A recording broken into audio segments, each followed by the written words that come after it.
So, good morning mga kabuyboy. Isang mapagpalang araw. Maraming salamat sa ating Panginoon sa bawat oras at lakas ng niyo sa ating pangatawan. So, yan mga kabuyboy. Ngayon pa wala tayong laot. So, ngayon may gagawin tayo. Gawa tayo ng ulo-ulo ng pantaligi. Season na naman kasi ng taligi ngayon. So, ngayon ito nga pala yung ating gagawin. Stainless na dinidya. Yung butas niya dinidya. So kung ang kabuuan nito dito ay 5 feet ang laki. Pero pag naghanap kayo ng ganito stainless, ang hahanapin nyo yung butas niya ay dinidya. Sabihin nyo yung butas dinidya. Ayan. So nawala yung numero dito eh. Kaya hindi ko na mapapinsin niya. Pero basta itong ginagamit namin ay dinidya yung butas. Ayan. Yung labas niya ay 5'8". Kaya ano, ganito po. Bali pag-apatin po natin ang ano nito, yung gayat. So ipagtapat nyo lang po yung sa gitna. Kailangan ipagtapat nyo ganyan. Yan. Tulad yan. Tapatan na yan. Hatiin nyo sa gitna. Tapos guhitan nyo yung pinagtapatan. Ganyan. Tapos guhitan nyo. Tapos tapat nyo lang po ang kabilang gilid. Yung gitna naman. Guhit na naman dito. Guhit ng ganyan. Tapos guhit na naman sa kabila. Ayan. May mga guhit na yan na ano, ako lang nakakita.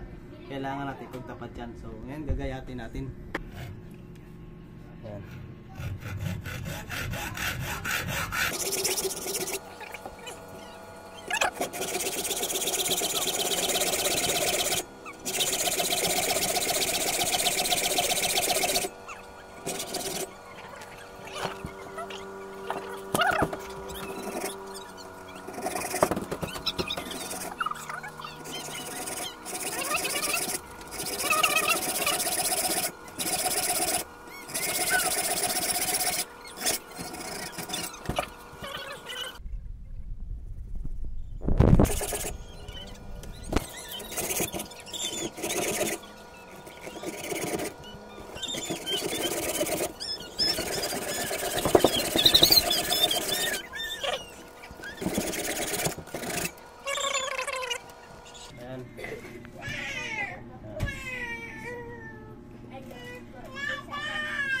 Kikilang ko muna. So mga kabuyboy, linisan muna natin ito. Pupukin na natin itong dulo nito.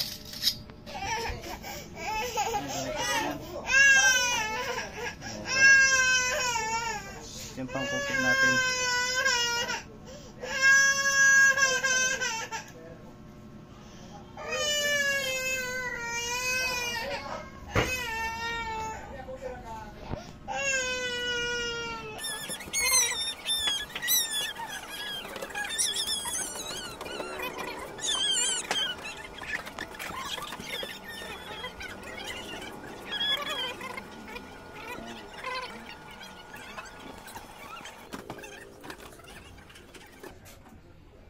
So yan, ayos ito. Bali pupukin ko lang ito mamaya.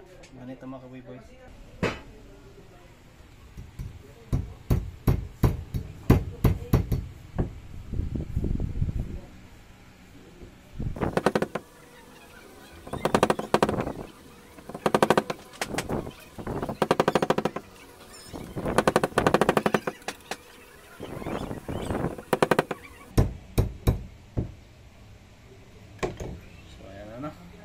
Lagyan na natin ng bulpin.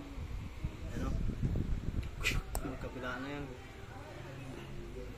Pangit tingnan, no? Pero kung may tingnan, maganda na yan. Mamaya, papakita ko sa inyo ulit. So mga kabuyboy, ito na po yung ating ano, na ayos na natin set up, no? Medyo mahirap na set up, pero kaya nyo yan. So ito ay magkabilaan na set up ko. Dati kasi mahaba yung aking ginagawa na ganito. Ngayon mixihan ko na. So mga ganito lang kahaba siguro yan, may pakita ko. Tapos ito yung bulpin natin. Ayan. So ito naman bulpin, dapat ganito yung dulo. Ano bang pangalan nito?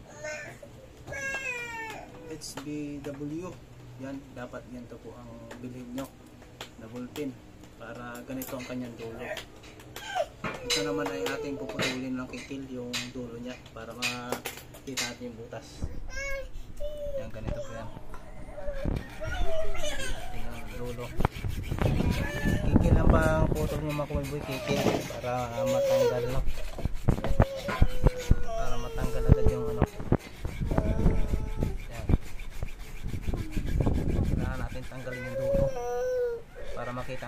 butas. So tanggal na. So meron tayong maliit na pang ano dito. Yan. Ate, sa kapatid mo ate, ano mo na?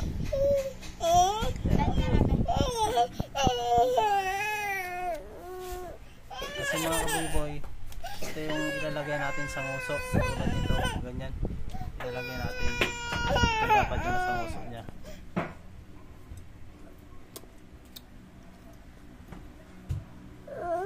So mamaya ikakat ko muna to para maitusok natin ayos doon, no? Dito sa kabila. Yun. Tulad yan, dapat meron yan. Yan. Yun yung kanyang dulo. Yan.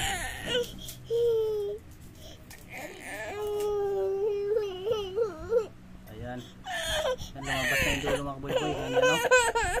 Umaabuso yung aking anak. Umiiyak yung aking anak. Kaya maingay. So mamaya puputulin ko to dito. Lagyan na natin ng tingga. So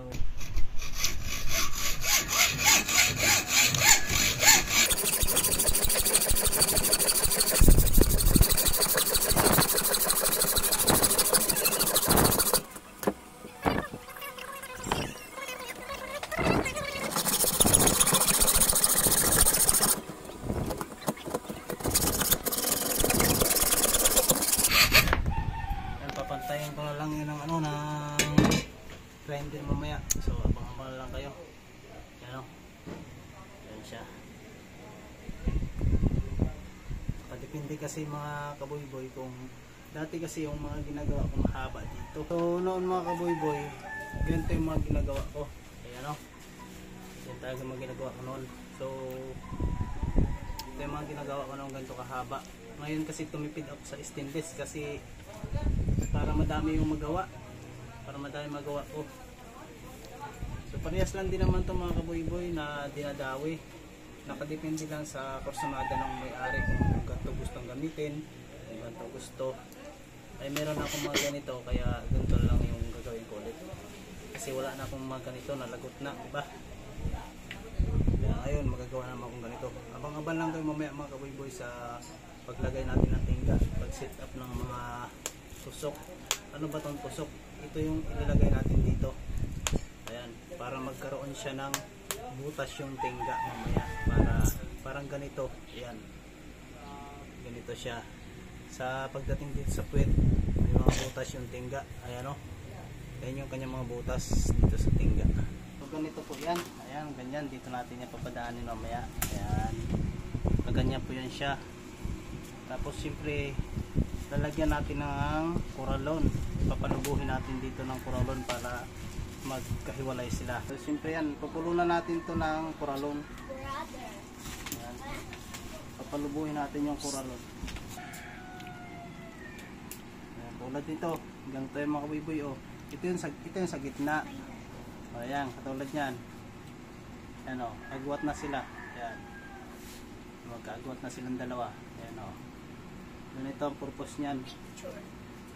Kasi ito, ayan, tulad yan o. Ayan. Para umagwat dito sa gitna yung bawat gilid nito ang kanilang butas. Bali ito siya oh. Ayan. Yan yung gitna, meron ding kuralon. Ayan oh. Yan ang proseso niya mga kaboy-boy. Ayan. So susok na siya.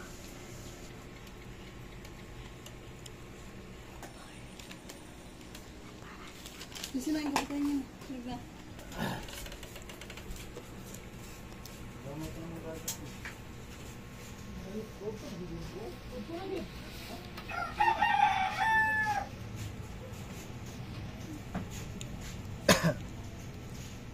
Balutin natin siya ng ano ng karton na sigarilyo.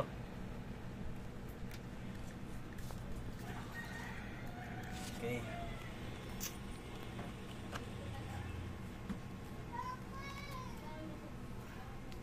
Tatalian natin ng koralon. Tatalian natin ng koralon ng kaboy-boy. Excuse me. May I 1-0.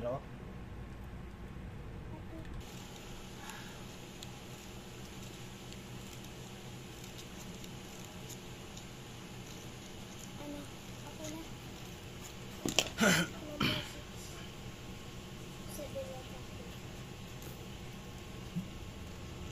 kumipot.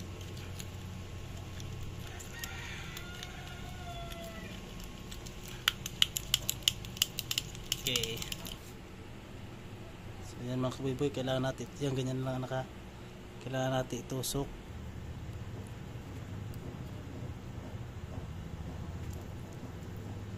Okay, yan. Itusok na natin.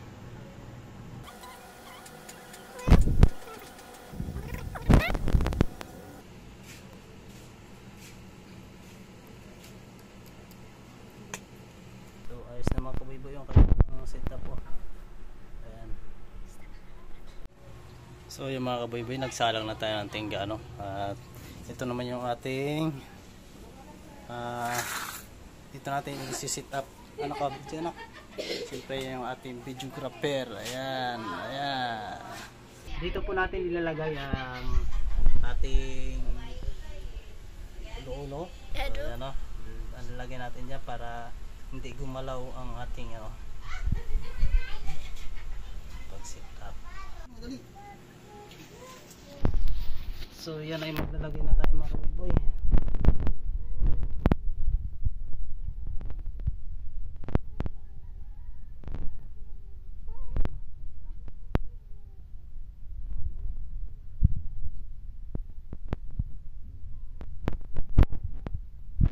Ate, kano yung blade ate, Nicole? Blade. Siyempre, ganyan-ganyan na natin yung mga kaboy-boy. Andiyan ate, o yun ang blade o. Ako, natingga. Ang bako. May sa ulo ka na dun. Sa ulo ka na. Wala tayo kasing guantes. May ano pa dyan, gloves. So, yes, yung mga kaboy-boy, oh, yung butas niya. O yan, di ba? Okay, yung butas niya. So, ating tatanggalan ng tingga, no? Yan, dalawa na yan. Dalawa na. Doon ka sa medyo malayo, no? Medyo malayo.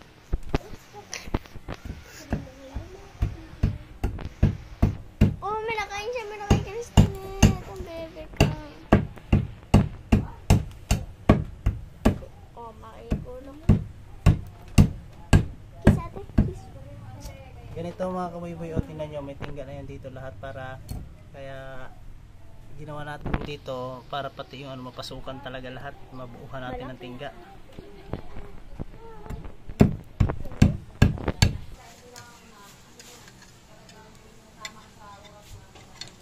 Ito na.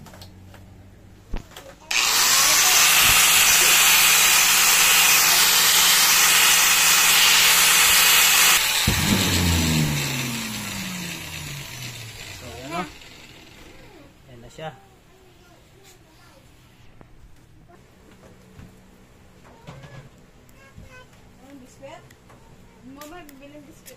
May isang bag na. Punta ko ba? Isang bag. Ukitan po natin para lumakit lang yung butas sa... Mana? Anong wala? Mana? Ano? Ito na yung ating ginawa kanina. So bali pinagdaanan ko na lang nito, pinaganyanan ko na lang Yan, pinaganyanan ko na lang nitong ating pampinis. Yan, pinakayan ko na lang ganyan kanina. Hindi ko na lang ma-video kanina at gawa ng maingay masyado. Ayan, ito yung ating Tapos ukitan pa natin ng kunting ukit.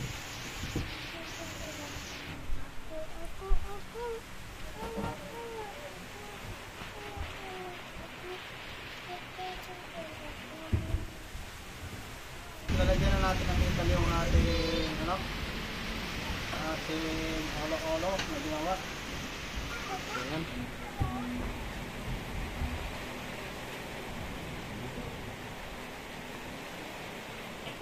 Matagal ko na hindi nagamit ang mga gantong forma mga kaboy kasi yung madalas kong ginamit noon ay yung mahahaba, pero ngayon susubukan ko ulit to kasi yung mga ganito ko noon ay nagkandalagot na siya.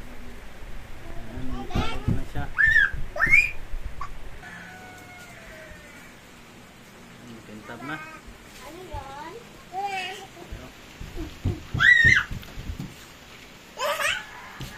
So, ngayon Ngayon ay lalagyan na natin siya ng siluloy at sako. Maghahat-hat ng sako ng sibuyas. So yan mga kabayboy, naghahat-hat na ng sako yung aking misis. Sako ng sibuyas. Ayan.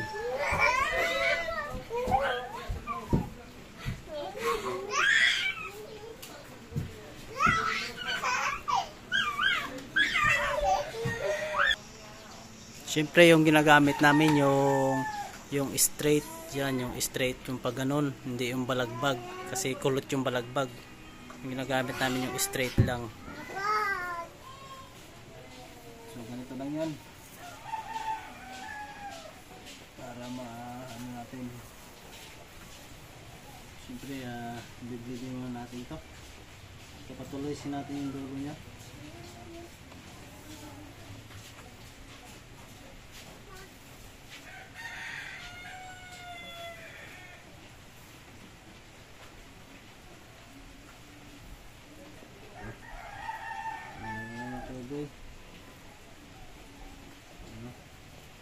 Para tumulis yung dulo.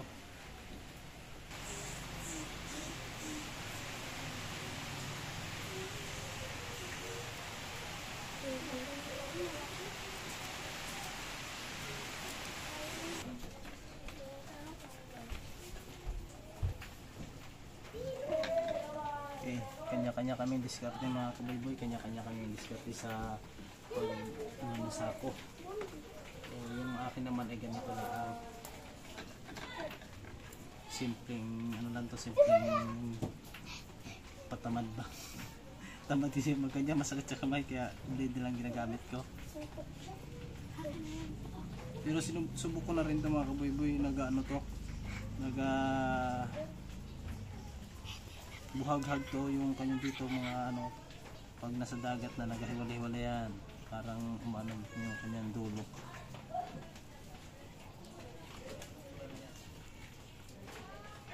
Paras lang. Gamitin.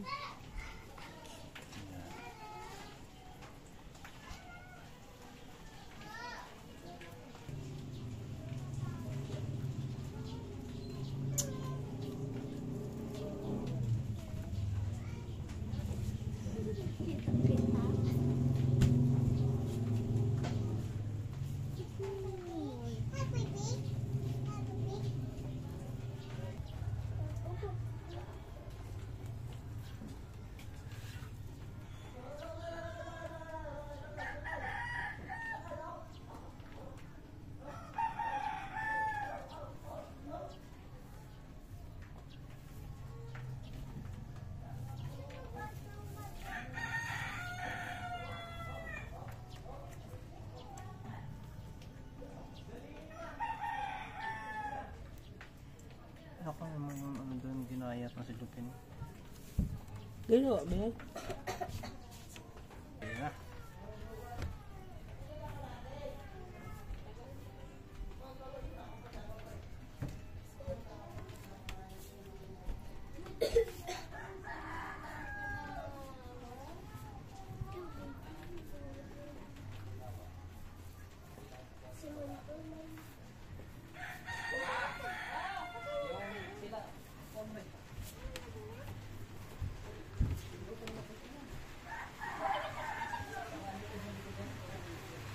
Kaya naman kumibi, oh.